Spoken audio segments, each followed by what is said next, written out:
I'm going to introduce you to my PhD project, Reading the Grain, The Patterns of Wood, Rewilding Contemporary Prose and Poetry. I'm based in the University of Birmingham's English department, and Reading the Grain is a piece of literary criticism that essentially explores how contemporary writers engage with scientific discourse and forest history to reimagine our relationship with trees, woodlands, and forests. For this project, I've settled on a text-based chapter structure. Currently, I envision the overstory and bark skins on the left-hand side of the poster there, having their own separate chapters, which are then divided into subsections, and then more genre-based chapters like the feminist wilderness narrative. For the latter genre, I've identified The New Wilderness by Diane Cook, The Word for Woman is Wilderness by Abby Andrews, Sal by Mick Kitson, and Pollard by Laura Beatty as the key texts. I've chosen this kind of structure because I think it allows me to focus on letting ideas grow from my primary sources. I'm really interested in picking out the common themes in woodland and forest writing, but also attending to the unique grain that patterns each text, and I think this gives me the ideal structure to do so. And this brings me to the second section of my poster, the grain. The following are three cross-cutting themes that are present in the key texts I'm analysing. I contend these are hallmarks of tree-centric poetry and prose, and I expect to expand this list as my research develops. The first is tree metaphor. These metaphors include family trees, mythological world trees, phylogenetic trees of evolutionary thought, and technology trees.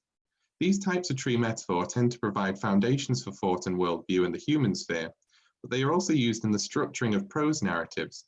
For example, Barkskins follows two family trees through multiple generations from 1693 to 2013. The second is timescales. Richard Mabey concisely surmises that it isn't just that trees outlive us. Every stage of their lives is governed by rhythms alien to us. Trees, woodlands, and forests all inspire or play with timescales. Writers tend to conflate human and tree timescales, which usually sharpens the sense of ephemerality and fragility of human life. It also provides the human protagonist with a reference point where they can explore past, present, and future. And the third one is one that has not been discussed much in eco-criticism, and it is woodcraft and wood economy. It is not just woodlands and forests that pattern these texts. Their products also form a grain in the literature. In a wilderness narrative, this might appear simply as campfires, shelter, food, and medicine. In other texts, these products appear as luxuries, for example, furniture, comforting blazes in the hearth, fruit, paper, and timber. How woodcraft is presented and how nuanced such knowledge is of vital importance to critiquing writers' engagements with these landscapes.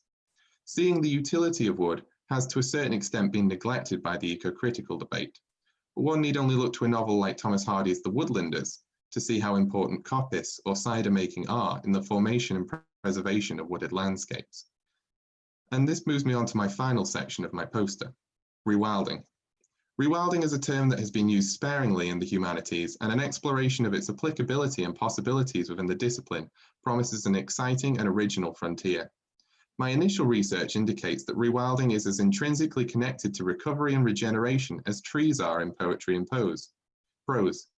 This can include, but is not limited to, the reimagining of myth in 21st century contexts, recreating lost forests, and exploring seemingly lost ways of life in the presentations of woodcraft in wilderness narratives, for example.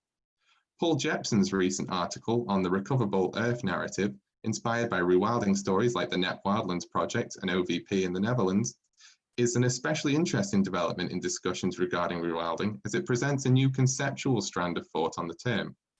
And this is further emphasized by David Attenborough in his latest book and recent Netflix documentary, when he called for a rewilding of the world. Attenborough's use of the term really does show how it is moving closer and closer to the popular imagination and the public consciousness. Analyzing how trees shape and form the structure of this project's key texts, how they influence the cast of human characters, will demonstrate how the multifarious patterns of wood in contemporary literature contribute to an emerging recoverable earth narrative and a literary rewilding. My research aims are to define what a literary rewilding is and inspire more nuanced debates on rewilding in the humanities and wider eco-critical debate, to provide in-depth analysis on the effects trees, woodlands, and forests have on contemporary fiction and poetry, to continue and encourage interdisciplinary thinking by offering a unique perspective on the values and meanings of forests in art. Thank you for taking the time to listen and to read my poster. I hope it has given you a decent outline of my research, and if you have any questions or want to get in touch about potential collaborations or crossover points, then my email is in the top right-hand corner of the poster, and I look forward to hearing from you.